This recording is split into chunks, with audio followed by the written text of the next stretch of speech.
사람들이 위기라는 말을 종종 사용을 하거든요. 그 위기라고 하는 것이 뭐 갑작스러운 사고를 당했을 때라든가 또 건강이 악화되었을 때, 경제적으로 어려움을 겪을 때, 뭐 사업이 갑자기 어려워지게 되거나 직장에 실직 당했을 때에 우리가 위기라고 얘기를 하게 되는데요. 위기라는 단어를 찾아보게 되면 대부분 경제적인 부분에서 많이 쓰고 있는 것을 보게 됩니다. 그래서 많은 사람들이 경제적인 위기가 진짜 위기라고 생각을 해요. 다른 모든 것보다 가장 크게 위기라고 느끼는 것이 바로 경제적인 문제죠. 요즘에 태어나는 아이들도 수천만 원의 빚을 지고 태어난다 그래요. 평균적으로 그 가구당 한 3천만 원 정도의 가계빚이 있다. 그러니까 골고루 분별하게 된 그렇다 이 말이죠. 그리고 이런 위기에 질린 남편들이 실패하게 되면 모든 어떤 가족의 실패로 이어지게 됩니다. 남편이 뭔가 안 되게 되면 가족 모두가 안 되고 무너지게 되는 거예요. 그래서 못 살겠다라고 생각하고 혼자 죽지 않고 가족을 데리고 동반 자살하는 그런 일들이 만들어지게 되지요. 아내는 가출하기도 합니다. 아이들은 보육시설에 맡겨지기도 하고요. 또 이런 아빠의 실직 때문에 부담 느낀 자녀가 미리 죽는 경우도 있단 말이죠. 그래서 해마다 그 세계에서 자살로 인한 사망자 한 100만 명 정도가 된다고 그러는데요.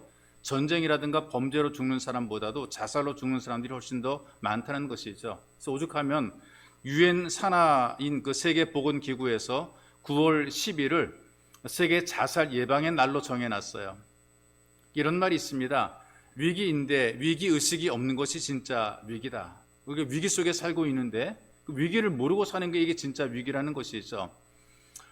그렇다면 우리가 진짜 위기인데 위기인 것을 모르고 사는 것이 도대체 어떤 것이냐? 우리가 살아가는 그 사람들의 삶 속에서 진짜 위기는 어떤 것이냐? 믿음이 없는 것이 위기라는 것이죠. 그 하나님을 향한 확실한 믿음이 없기 때문에 나라도 위기, 가정도 위기, 개인도 위기 때문에 무너지는 이 현상들이 만들어지게 된답니다. 그래서 위기를 기회로 만들 수 있는 것이 어떤 것이냐? 믿음입니다. 위기를 기회로 만들어서 우리가 위기를 돌파할 수 있는 것이 바로 믿음이란 말이 있어. 그래서 하나님을 향한 믿음이 회복이 되게 되면 못할 것이 없는 능력 있는 삶을 살게 되는 것이고, 하나님을 향한 믿음이 회복이 되게 되면 어떤 위기라도 충분히 뒤집어서 기회로 만들어서 살게 되는 것이죠. 여러분과 제가 교도한 말씀을 보게 되니까 위기의 상황이 나타나지 않습니까? 한 가정의 아이가 간질, 우리말로 뇌전증에 걸렸습니다. 이게 질병으로 인한 위기예요. 건강의 위기죠. 가정의 위기가 되기도 하고 미래가 없는 한 개인적인 인생의 위기가 되기도 하는 것입니다. 이 아이가 물불 가리지 않고 아무데나 넘어져 뒹구는 거예요. 아이가 늘 위기 속에 살아갑니다. 그랬더니 아이를 돌보는 부모도 똑같은 위기를 느끼는 거죠. 마음을 놓을 수가 없습니다. 늘 긴장으로 살아가죠. 산다는 것이 살 얼음판을 걸어가는 것처럼 그렇게 위기 속에 지금 살고 있는 것입니다.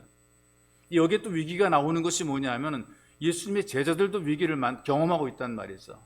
이 간질병을 앓는 소년의 아버지가 제자들을 찾아왔잖아요.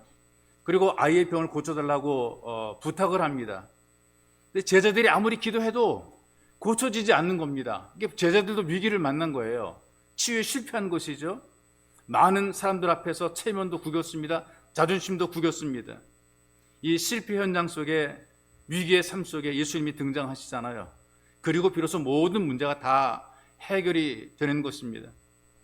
고개 숙인 제자들이 예수님께 여쭤보잖아요. 주님, 우리는 왜 안 될까요? 왜 우리는 귀신을 쫓아내지 못했을까요? 예수님이 뭐라고 대답하십니까? 너희 믿음이 적은 연고라. 믿음이 부족하기 때문에 이런 일들이 만들어지지 않았다. 이런 기적이 치유가 나타나지 않았다라고 알려주시는 것입니다. 근데 믿음이 회복이 되니까 못할 것이 없습니다. 모두가 안 된다고 고개를 흔들어도 믿음의 사람은 할 수가 있는 것이죠. 한번 저를 따라해 보십시다. 믿음을 회복합시다. 어떻게 회복이 돼야 되느냐? 우리가 믿음을 회복하기 위해서는 모든 문제를 일단 예수님께 가지고 오는 것, 이것이 굉장히 중요합니다. 내 인생의 모든 문제, 삶의 모든 문제를 우리 주님에게로 가져오는 것부터 이 문제 해결의 출발이 지금 시작이 되는 거예요. 믿음이 회복이 되는 거란 말이죠. 사람마다 교회 나오는 동기들이 다 달라요. 어떤 사람 부모님들이 믿으니까 따라 나오는 거예요. 가자 그러니까 할 수 없이 따라 나오는 이제 그런 아이들이 있단 말이죠. 대부분 부모님들의 신앙이 좋으면 아이들도 그 신앙 본받아서 잘 합니다. 그리고 잘 됩니다. 근데 그 중에는 그렇게 또 믿음을 지켜내지 못하고 이상하게 해서 믿음에 떨어지는 흔히 말하는 뭐 도안이면 뭐라고 얘기를 하는데 안 되는 자녀들이 있는 것을 보게 돼요. 그래서 이런 아이들 보니까 억지로 교회를 다닙니다. 습관적으로 교회를 다닌단 말이 있어. 이름만 들어도 알 수 있는 커다란 교회에 고등부에서 예배를 드립니다. 근데 그 교회의 권사님의 아들이 예배 시간을 지나서 늦게 들어와요. 늦게 들어오는 것도 그렇다 치고 그것도 또 맨 앞자리 가서 앉아요. 목사님 설교하는데 가방에서 소형 카세트를 딱 꺼내가지고 이어폰을 귀에다 꽂습니다. 무슨 의미죠? 설교 안 듣겠다는 거거든요. 나 이어폰, 내 카세트 갖고 내 이어폰 듣고 영어 회화를 듣든지 아니면 뭐 노래를 듣든지 이렇게 듣는다 그 말이 있어. 그러니까 예배 분위기가 산만해지는 거예요. 그 아이의 행동 하나 때문에 전체가 다 예배가 무너지게 됐어요. 선생님이 뭐라고 얘기를 하면 집중하라고, 예배에 집중해야 된다고, 빼라고, 네 귀에 꽂은 거 빼라고 얘기를 했어요. 근데 이 아이가 선생님 얘기를 못 듣는 거예요. 왜 못 듣느냐? 이어폰 꽂고 있으니까 얘기 안 들리는 거예요. 그래서 가까이 가가지고 이어폰을 뺐어요. 선생님 귀에다 빼고 또 잠깐 나오라고 불러냈어요. 그리고 머리통을 주워 박으면서 너 예배 시간에 뭐 하는 짓이냐? 너 뭐 하러 왔어 이놈아 그랬어요. 그랬더니 아이가 이렇게 대답합니다. 선생님 저 좀 봐주세요. 저 좀 살려주세요. 나 가정의 평화를 위해서 왔습니다. 안 가면 하도 주워 박으니까 안 가면 하도 뭐라 그러니까 집안의 평화를 자기가 와서 쭈그리고 앉아있다는 거죠. 내가 안 오면 교회 집안이 시끄러지게 되니까 엄마 아빠가 시끄러워지게 되니까 그냥 내가 와서 앉아있으니까 나 좀 봐달라는 거예요. 여러분 인생이 그 위기에 부딪히게 되면 문제가 생기잖아요. 그러면 오라고 하지 않아도 자기 발로 예수님께 나오는 경우들이 있어요. 왜 오느냐? 그저 교회 가기만 하면 예수를 믿기만 하면 나아지겠지라는 막연한 기대를 가지고 이 교회당에 오는 경우들이 있다는 말이 있어. 근데 교회 처음 나오게 되니까 하나님도 보이지 않고 예수님도 보이지 않아요. 그 설교도 귀에 들어오지 않습니다. 뭐가 보이느냐? 목사님 대신에 친절하게 대해주는 집사님이 보여요. 안내하신 집사님이 보이는 거예요. 가까이서 도와주는 성도가 보이는 거예요. 그래서 먼저 하나님이 보이고 예수님이 보이는 것이 아니라 그 교회 성도들이 보이는 거란 말이었어. 그 교회 성도들이 이미지를 만들어가는 거예요. 친절하고 그 다음에 사랑을 베풀어 주고 이런 어떤 그 이미지가 그 사람에게 이제 좋게 만들어지게 되는 거죠. 다르게 표현하게 되면 여기 계신 여러분들의 모습이 우리 한영교회의 모습이 되는 것입니다. 교회에 자꾸 참석하면서 성도 간의 교제가 나눠지게 됩니다. 통성명도 하고 서로 인사도 하고 뭐 밥도 같이 먹고 그러면서 삶이 나눠지기 시작하죠. 나보다 먼저 된 사람들이 나를 위해 기도해 주는 경우들이 있고 늦게 나온 사람들이 서로 기도해 준단 말이 있어. 그런데 사정은 별로 나아지지 않은 경우들이 있어요. 여전히 위기 상황이에요. 교회 나온 이유가 뭐냐?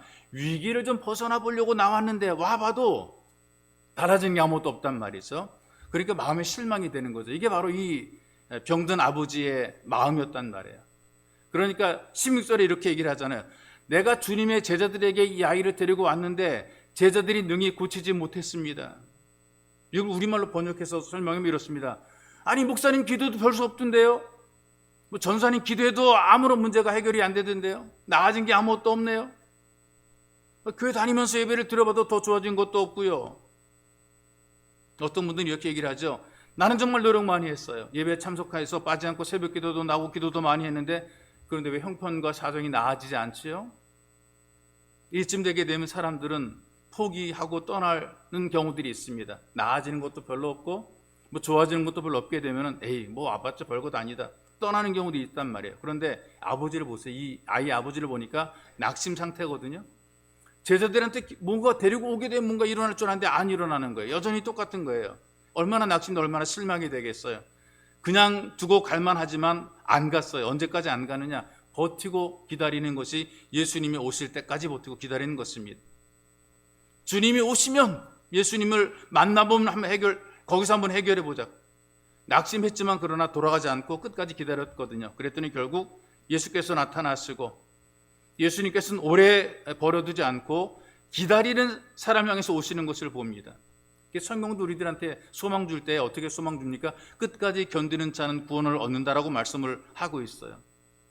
자, 지금 이 말씀 속에 들어가 보게 되니까 그 누구도 이 아이를 고치지 못했어요. 사람이 사람을 돕는 것은 한계가 있습니다. 교회 리더들, 목사, 전도사 또 아니면은 뭐 교회의 직분자들이 누군가를 돕는 것은 한계가 있단 말이에요. 모든 문제를 해결하는 해결사가 될 수 없습니다. 단지 그 하나님을 바라보게 만들어주는 표지판의 역할을 하는 것이고 인도자의 역할을 하는 것이지 문제를 해결하는 해결사 역할은 하지 못하는 것입니다. 그렇기 때문에 믿음이 있는 사람이 되기 위해서는 사람 앞에 오는 것을 그것만 배워서는 안 되는 것이고 예수님에게 오는 것을 배워야 되는 것입니다. 우리는 오게 되면은 그 주변에서 믿음을 격려하는 동역자들이, 우리 예수 가족들이 있단 말이죠. 긍정적인 영향을 주는 분들이 있잖아요. 좀 나오라고 얘기도 하고 격려도 해주기도 하고 또 때로는 전화도 해주기도 하고, 뭔가 마음에 좀 이렇게 든든하게 만들어주는 그런 사람들이 그 예수 가족 가운데 있단 말이에요. 그런데 그렇다고 그 사람들이 문제를 해결하는 사람들은 절대로 아닙니다. 어떤 분은 본인 스스로 해결하겠다고 막 붙잡고 기도하고 붙잡고 노력하기도 해요. 어떤 사람은 사람을 의지하기도 해요. 그런데 여전히 문제를 풀지 못하는 경우들이 있습니다. 왜 그러냐? 예수님께서 내게로 그 문제를 가져오라고 하신단 말이에요. 여러분 인생에 문제들이 많거든요. 그걸 누구에게 가져가느냐? 사람에게 맨날 말해도 해결이 안 되는 거예요. 그냥 안타까울 뿐이지 해결할 수 없단 말이 있어. 아무리 믿음직한 사람, 신실한 사람에게 얘기를 해봐도 이게 안 되는 거죠. 제자들에게 와서 얘기를 했지만 제자들이 해결을 못했어요. 누가 해결하느냐? 예수님이 해결하는 것이란 말이 있어. 예수님의 손에서, 예수 그리스도의 손에서 그 아이가 회복이 되는 거죠. 문제가 해결되는 겁니다. 그 이후에 주님에게 쓰임받게 되는 거죠. 자, 여러분들이 예수를 믿고 기도하고 교회를 다녀도 지금 당장 어떤 문제가 해결될 가능성이 없어 보일 수가 있습니다. 그러나 그럼에도 불구하고 그 자리를 지키는 믿음은 필요한 것입니다. 내가 여기 지켜서 내가 예수를 만나리라. 이 아이의 아버지처럼 끝까지 기다리는 바로 이것이 믿음이란 말이에요. 그러니까 해결이 되는 것입니다. 여러분들이 예수님께 나와서 믿음이 회복이 되고 또 주님의 손에 붙잡혀 쓰임 받으시기를 주의 이름으로 축복합니다. 또 믿음을 회복하기 위해서는 온전히 오직 예수님만 믿어야 돼요. 좀 이상한 것들, 좀 따라 붙는 것들, 몸에 붙어 있는 것들, 좀 내가 생각이 복잡한 것 다 떨쳐버리고 다 잘라내야 돼. 좀 우리 예수 믿어 깔끔하게 예수 믿어야 되거든요. 예수 믿으면서 생각이 너무나 많은 거예요. 다른 것에 대한 기대가 너무나 많은 거예요. 그거 다 잘라내버릴 것들이란 말이죠. 좀 끈적끈적하게 우리에게 들러붙는 것들이 많이, 세상의 욕심과 욕망들, 온갖 것들이 들러붙어가지고 깔끔하지 못해요. 예수님만 딱 산뜻하게 바라보고 나가면 좋을 텐데 이게 안 되는 거예요. 보이는 게 너무나 많고 들리는 게 너무나 많아서 예수님에게 깔끔하게 온 마음을 다해 헌신하지 못하는 경우들이 많은 거죠. 그러니까 안 되는 거예요. 제자들도 이 간질병 걸린 소년을 위해서 간절히 기도했는데 나름대로 최선을 다했는데 역사가 일어나지 않았단 말이에요. 사람들 다 보는 데서 망신나고 무능만 드러났죠. 무능한 것만 드러났단 말이죠. 그럼 이 사람들이 이전에 어떻게 했느냐? 이전에는요, 제자들도 능력이 나타났어요. 예수님께서 2명씩 짝을 지어가지고 전도하러 보냈단 말이죠. 그때 사람을 도울 수 있도록 병 고치는 권능도 그들에게 주었습니다. 귀신을 쫓아내는 권능도 주었습니다. 사람을 만날 때 복음을 잘 전할 수 있는 능력도 그들에게 주었습니다. 이렇게 예수님께서 능력을 주어서 그들이 다 전도하러 나간 것이죠. 가다가 병자를 만났어요. 기도해 보니까 병자가 낫는 거예요. 정신적으로 결박당해서 귀신들에게 시달림 받는 사람들을 예수님의 이름으로 명령하니까 귀신이 막 쫓겨나가는 것을 자기들이 직접 체험하는 거죠. 미친 사람이 정상인 되는 것을 자기들이 직접 체험한 거란 말이에요. 예수님의 이름으로 귀신아 나가라 그랬더니 나가는 거예요. 예수님의 이름으로 병든 사람을 기도했더니 그 병든 사람이 치유를 받는 거예요. 이런 놀라운 체험을 하고 전도 여행의 보고회를 갖게 될 때 다 흥분했어요. 너도 나도 흥분했어. 야, 내가 예수의 이름으로 기도했더니 병 나았다. 귀신이 항복고 떠났더라. 자기들이 한 일에 대해서 대단하고 굉장했다고 다들 그냥 막 가슴이 막 부풀어 오른 거예요. 대단한 거예요. 여러분, 이게 과거의 성공입니다. 지난날의 성공이란 말이죠. 그러니까 옛날에 그렇게 해서 됐기 때문에 지금도 똑같은 방법을 쓰면 될 줄 알았단 말이에요. 근데 안 됐거든요. 성경이 이런 현상을 뭐라고 표현하느냐 하면 병건의 모양은 있는데 병건의 능력이 없다, 이렇게 지적을 하는 거란 말이죠. 어떤 예배를 드리긴 드리는데 흉내만 내는 예배자의 모습을 가지고 있는 겁니다. 예수님께서 거기 모인 사람들에게 뭐라고 말하느냐? 믿음이 없고 패역한 세대라고 평가를 했어요. 믿는 것보다 예수님이 하시는 일을 구경을 하는 거죠. 지금도 마찬가지로 많은 사람들이 예배 현장에 오긴 하지만 예배 현장에 구경꾼이 되는 경우들이 굉장히 많습니다. 다르게 표현하게 되면 예배를 드리고 가는 사람이 아니라 예배를 보고만 가는 사람도 있단 말이에요. 오랜 세월 교회를 다니는데 믿음이 없어요. 10년 예수를 믿었음에도 불구하고 한 달 다닌 사람보다 믿음이 없는 경우들이 많이 있습니다. 그들의 마음속에는 예수님이 있건 없건 그게 별로 중요하지 않아요. 좋은 말 듣고 위로나 받고 이렇게 돌아가는 것으로 생각한단 말이죠. 농담인데요. 사람들이 급하게 화장실을 찾아갈 때가 있는데 급히 화장실을 가게 되잖아요. 여러분 화장실에 가게 되면은 무엇부터 나옵니까? 대변입니까? 소변입니까? 쭈그려 앉아 있을 때 급한 것부터 나와요. 급한 것부터. 여러분 예수를 제대로 믿지 못하니까요. 어려움 만날 때 뭐 예수고 뭐고 다 버리는 거예요. 내가 급하면 무당도 찾고요. 절에도 가고요. 그리고 점 잘 친다 그러면요. 점 친다 그러면 좀 무식하다 소리 들으니까 운명 철학관에 가가지고 글로 풀어본다 이렇게 얘기를 한단 말이 있어. 뭐 이를테면 이름 때문에 안 된다 그러면 이름도 확 바꿔버리고요. 묘제를 잘못 썼다 그런 말을 듣게 되면 얼른 부모 묘제라도 파가지고 옮기는 거예요. 왜 잘 된다 그러니까. 별로 무지를 다 한다 그 말이 있어. 집터가 안 좋다 그러니까 어떻게 얼른 이사 간다 집 내놓지 않습니까? 이렇게 되는 거예요. 믿음이 없으니까 급한 대로 그냥 자기들이 막 가서 막 하는 거예요. 그 목사님들 가운데 종종 그 야외 기도, 산기도라는 표현을 좀 너무나 좀 이렇게 뭐라 그럴까요? 좀 옛날 좀 구식 용어 같으니까 야외 기도, 야외 예배가 있는 것처럼 야외 기도를 드리러 산에 올라가시거든요. 그러니까 새벽 기도 인도를 하고 인근에 있는 산에 올라갔었어요. 추운 겨울이니까 평평한 바위 위에서 이제 비닐을 뒤집어 쓰고 기도할 때, 겨울에 기도할 때 비닐을 뒤집어 쓰게 되면 그 한기를 막아주게 됩니다. 그리고 내쉬는 숨을 통해서 오히려 그 안에 온기가 있게 되거든요. 그래서 다 뒤집어 쓰고 이제 거기서 기도를 열심히 하시는데 또 겨울이니까 좀 약간 어둑어둑하지요. 이 목사님이 그 외모도 좀 통통하고 거기다 머리까지 짧게 깎았어요.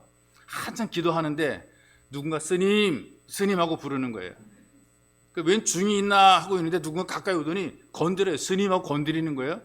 자기 목사인데 스님하고 건드리니까 깜짝 놀라가지고 뭐라고 대답도 못하고 멍하니 바라봤어요. 그때 이 사람이 뭐라고 말하느냐. 스님, 제 신수 좀 봐주세요. 신수 좀 봐주세요. 그러니까 이 목사님이 기가 막혀가지고 뭐라고 말할까 망설이다가 어떤 성령이 주신 지혜를 따라 이렇게 대답했대요. 불자님은 교회를 가야 사는 길이 열릴 것입니다. 답을.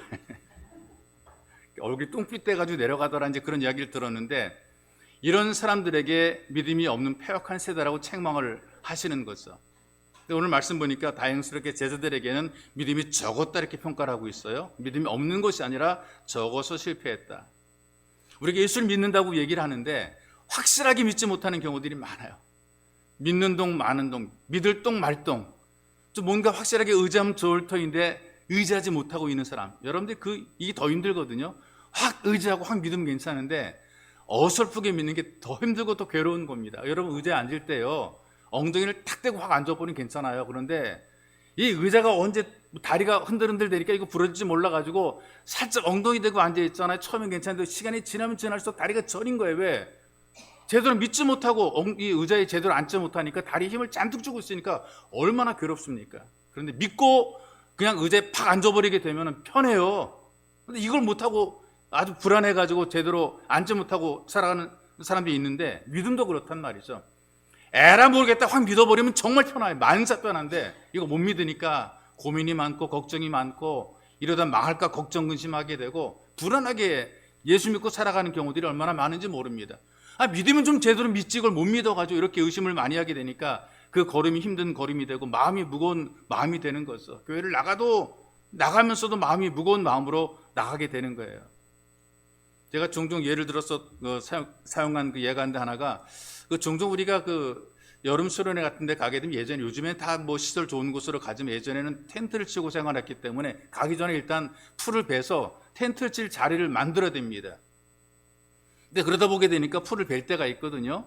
약한 풀이지만 손을 어설프게 스치게 되니까요. 풀잎에도 손을 베게 돼 있어요. 그 풀을 벨 때 어설프게 스치면 손이 베게 돼 있어요. 그런데 억세고 강한 풀이라도 막 움켜져가지고 뽑아내게 되면 그걸 뽑게 되는 거죠. 약한 풀에도 손이 베기도 하지만 그러나 억센 풀도 내가 꽉 잡으면 확실하게 잡아서 내가 뜯어내게 된 그 풀이 뽑혀지는 거란 말이죠. 이게 확실한 게 완벽하게 믿어야지 뭔가 되는 것이지 어설프게 믿게 되면 힘들어지게 되고 상처받게 되고 고민이 많아지게 되고 어려워지게 되는 거란 말이에요. 지금 여기 그 제자들을 보게 되니까 간절히 주님을 의지함으로 성공했던 때가 있어요. 근데 지금은 예수를 온전히 믿지 못한 거죠. 믿긴 한데 온전히 믿지 못한 거죠. 옛날에 능력 발휘한 때가 있었단 말이에요. 그런데 그건 옛날입니다. 지금이 더 중요한 것이란 말이죠. 옛날 흉내 내다가 실패하는 것이란 말이에요. 여러분, 잘 믿었던 옛날 이야기하지 말고 지금 예수를 꽉 붙잡아야 되는 거예요. 지금 예수를 꽉 붙잡고 내가 지금 예수를 믿음으로 이 문제를 해결해 가야 되는 것이란 말이죠. 옛날에 여러분 체험한 것, 옛날 것 가지고 믿는 것이 아니라 지금 믿음을 강하게 함으로 지금 예수를 꽉 잡아서 모든 위기를 극복해 나가시기를 주님의 이름으로 축복합니다. 우리가 믿음을 회복하기 위해서 간절히 기도함으로 예수를 바라볼 필요가 있어요. 정말 우리 마음이 간절해져야 되는 것이란 말이죠. 어떻게 믿음이 회복이 되고 못할 것이 없는 사람이 될 수 있을까? 21절의 말씀 보니까 거기에 없음 돼 있죠. 없음. 제가 본문을 정할 때 21절까지 하라고 정해놓고 20절까지 우리 함께 읽었잖아요. 거기 없음. 본문이 없으니까 우리가 못 읽을 수밖에 없죠. 근데 동일한 내용이 다른 성경에는 기록이 되어 있어요. 마가복음에는 이 동일한 내용이 기록이 되어 있는데 마가복음 9장 29절에 이렇게 얘기를 합니다. 요 뒤에 내용, 없는 내용이 삽입이 되어 있단 말이죠. 이르시되 기도 외에 다른 곳으로 이런 종류가 나갈 수 없느니라. 기도 외에는 이 일을 해결할 방법이 없다는 거죠. 기도해야 할 수 있다는 것입니다. 기도하는 마음 자세가 어떤 것인가? 기도해야 되는데 기도하는 마음이 어떤 마음이냐? 오직 예수를 바라보는 마음이, 이게 믿음으로 바라보는 이것이 이제 기도하는 자세가 되는데요. 이 어린 아이들을 우리가 많은 길러보셨을 터인데 애들이 말을 배울 때 제일 먼저 뭐부터 가르칩니까? 엄마 아빠부터 가르치잖아요. 부모들이 자기부터 알아봐 달라고 엄마 아빠를 자꾸만 부르게 가르치는 거란 말이에요. 근데 애들이 압니까? 엄마 아빠가 누군지, 태어난 애들이, 갓난 아이들이 모른단 말이죠. 처음에는 뭐 아저씨 같고, 근데 그런 아저씨도 아빠 같고, 이모가 막 엄마 같고 막 그래요. 누가 누군지 모르니까 애들은요. 그런데 자꾸 엄마, 아빠 부르다 보게 되니까 내가 부르는 그이가 엄마고 내가 부르는 그이가 아빠라는 것을 느끼게 되는 거죠. 왜? 가만히 부르다 보니까요, 나한테 도움을 주는 분이 그 엄마 아빠예요.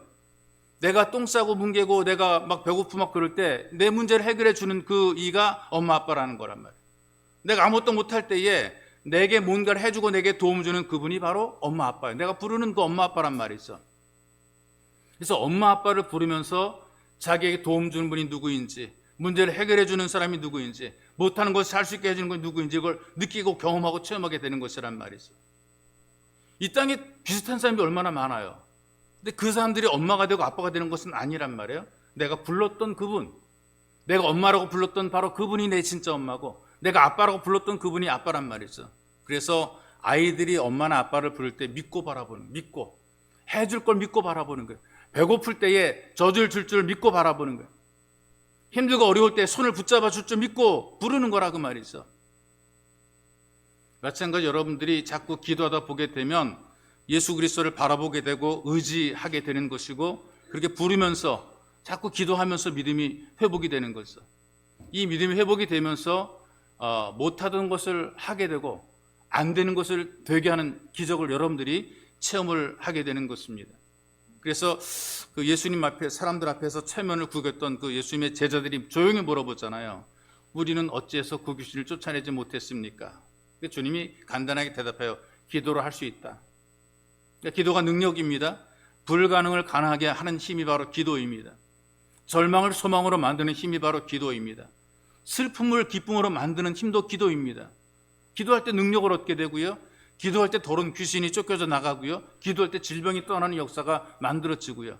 기도를 통해서 모든 어려운 문제가 해결이 되는 거란 말이죠. 그럼 왜 기도하지 않느냐? 왜 기도를 못하느냐? 못해서 안 하는 게 아니고요. 게으름과 교만 때문에 안 하는 것입니다. 입이 있는데 왜 기도를 못합니까? 말은 다 하는데 왜 기도 못, 아주 청산 유수같이 말은 하는데 기도는 왜 안 하냐 그 말이죠. 못하는 게 아니라 안 하는 거란 말이죠. 입이 열려 있는데. 내가 말 못하는 그 언어 장애를 가지고 있다 할지라도 기도는 하는 거예요. 왜? 마음으로 기도하는 거란 말이죠. 마음으로라도 하나님 앞에 소통이 가능한데 이걸 안 하는 이유가 뭐냐? 게으름과 교만 때문에 그런 거죠. 이 게으름으로 기도하지 않는 것입니다. 기도하지 않는 이유가 하나가 교만 때문에 그래요. 내가 기도하지 않아도 내가 원하는 대로 그 모든 일들이 잘 되어가고 있다라고 스스로 생각하고 내 노력하면 된다라는 그런 나름대로 자기 믿음을 가지고 있기 때문에 그런 것이죠. 여러분들 경고 하나 들고 싶은 것이 뭐냐 하면 나 기도 하나도 하지 않았는데, 난 정말 어떤 마음에 간절한 소원도 없는데 일이 잘 되고 있을 때 조심해야 됩니다. 기도도 하지 않았음에도 불구하고 일이 막 잘 될 때 그때는 조심하란 말이죠. 더 큰 위험이, 어떤 불안한 위험 신호가 오는 거예요. 그럴 때 멈춰 기도하라는 하나님의 사인이에요. 여러분 정신 차리세요. 기도도 하지 않고 일이 자꾸 되어갑니까? 뭔가 잘 풀려갑니까? 바짝 정신 차리고 멈춰서 그때 기도해야 되는 거예요. 어떤 분이 막 주일 아침에 막 허겁지겁 와가지고 기도하는 둥 마는 둥 끝냈어요. 옆에 있는 집사님이 직구준 분입니다. 옆구리를 툭 치면서 무슨 기도 이렇게 빨리 끝났어? 그랬더니 그 옆에 있는 그 집사님이, 기도하신 집사님이 하는 말이 하나님 지난자 똑같습니다. 이하 동문 아멘 그랬대요. 삶의 기적을 일으키는 방법이 기도입니다. 기도할 때 하나님의 능력이 나타난단 말이죠. 성경에 보십시오. 그 하나님 말씀 쉬지 말고 설교하라. 근데 그런 건 없어요. 쉬지 말고 일하라 그런 말씀도 없단 말이죠. 그런데 쉬지 말고 기도하라 그 말씀이 있는 거죠. 우리가 기도하는 것이 얼마나 중요한가를 가르쳐 주는 거예요. 기도하다 보니까 나도 모르게 주를 바라보게 돼요. 예수님을 자꾸 바라보게 돼요. 느끼고 인식하게 되는 거란 말이죠. 믿음 좋은 집사님 한 분, 여자 집사님 이야기인데요. 기도 제목 1호가 뭔 줄 아세요? 남편의 구원이에요. 도대체 이놈의 남편이 그 예수 믿을 생각을 안 할 뿐 아니라 오히려 아내를 괴롭히는, 교회를 안 나오는 것도 참 속상한데 교회 가는 것을 교묘하게 방해를 한단 말이죠. 그 시간만 딱 되면 배고프니까 빨리 밥 줘. 좀 진작 밥 달라고 그러면 괜찮을 텐데 꼭 그 시간대, 교회 가려고 하는 그 시간대 밥 달라는 거예요. 밥하라는 거예요. 그리고 교회 가는 주일날 일부러 약속 잡는 게 부부 친목회 있다. 이런저런 이유를 들어서 자꾸 아내가 교회 가는 것을 막으려고 그러는 거예요. 그리고 교회 가면 자꾸 구박합니다. 자꾸 비난하고 빈정대고 막 그래요.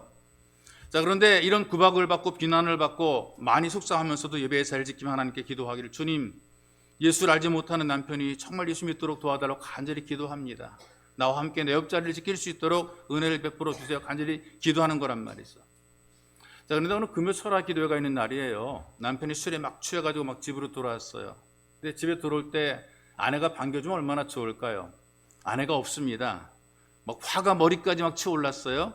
보나마나 교회 갔다라고 생각을 한 거죠. 보나마나 교회, 네가 갈 데가 어디겠냐, 교회밖에 갈 데가 어디냐. 그래가지고 술에 취해서 교회로 쫓아갔죠. 막 통성기도 소리가 들립니다. 통성기도 할 때 보통 불을 끄고 통성기도를 하게 되는데 얻어진 틈을 타가지고 기도하는 아내의 머리채를 잡고 휘어잡고 예배당 바깥으로 끌고 나서 인연 나와. 끌고 나. 순식간에 그 마당에다가 패대기를 쳐버렸어요. 인연아, 예수가 좋으냐 내가 좋으냐. 그런데 넘어진 그 여인이 아이고 사람 살려고 그러는데 목소리가 자기 아내 목소리가 아니네요. 술이 확 깨버린 거예요. 처음 보는 여자 머리끄댕이를 끌어잡고 나온 거란 말이죠. 지도 모르는 다른 여자 머리채를 잡고 패대기 친 거란 말이죠. 막 아이고 미안하다고 삭삭 빌었어요. 정신이 번쩍 났어요. 그랬더니 이 머리끄댕이 잡혀 나온 이 분도 믿음이 좋으신 분입니다. 조건을 거는 거예요. 남편이 검사예요. 교회에 나오면은 내가 이거 다 묻어둔다. 그렇지 않으면은 너 고소한다. 내 남편이 검사다. 그랬더니 바짝 엎드려. 사모님. 근데 이번 주일부터 내가 당장 교회 나오겠습니다. 아이고 사모님. 울며 불며 겨자먹기, 이 환장하는 거. 그렇게 가기 싫은 교회를 억지로 끌려 나온 거예요. 그냥 뭐 코 꿰듯이 끌려 나와가지고 쭈그리고 앉아 있는 거예요. 근데 계속 예배가 계속되고 그렇게 쭈그리고 앉아가지고, 왜냐면 검사 부인을 머리채를 휘감아 놨으니 이리저리 눈치 보이고 교회로 아주 무거운 마음으로 그냥 앉아 있는데, 근데 앉을 때 예배를 드리다 보니까 말씀이 귀에 들어오게 되고 하나님의 은혜를 깨닫게 되고 은혜를 받게 되니까요, 그 교회에서 서리 집사로 임명이 되고, 여기까지만 제가 서리 집사로 임명돼 섬겼다.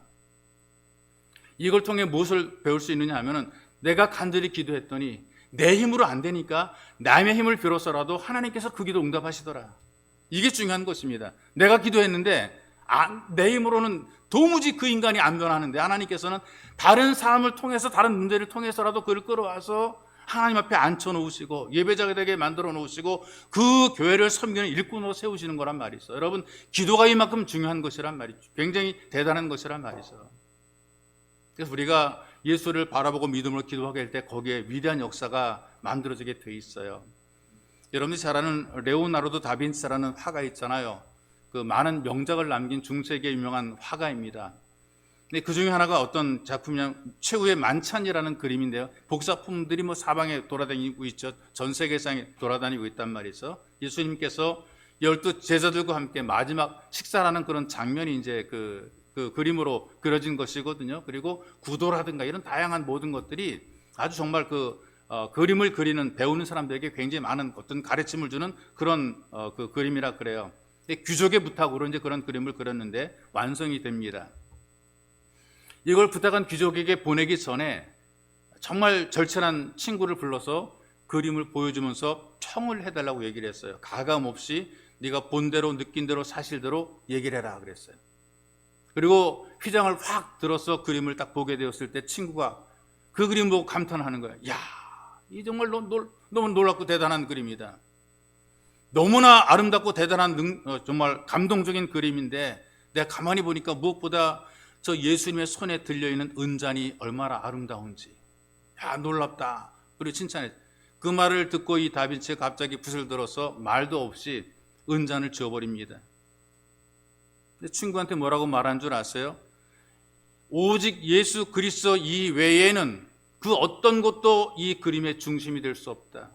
이 그림의 중심은 오직 예수여야 되지 은잔이 중요한 것이 아니다. 예수님만 보여줘야 된다. 여러분들의 인생 속에 가장 중심이 되는 게 어떤 겁니까? 예수님 이외에 다른 것을 품고 있다면 과감하게 지워버려야 되는 것이거든요. 예수님 말고 또 다른 것들을 가지고 살아가는 것들 다 내려놓아야 되는 것이란 말이죠.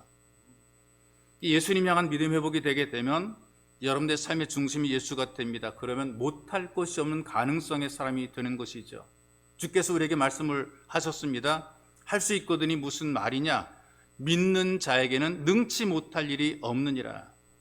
이 말씀처럼 능치 못함이 없는 삶이 되시기를 예수님의 이름으로 축복합니다.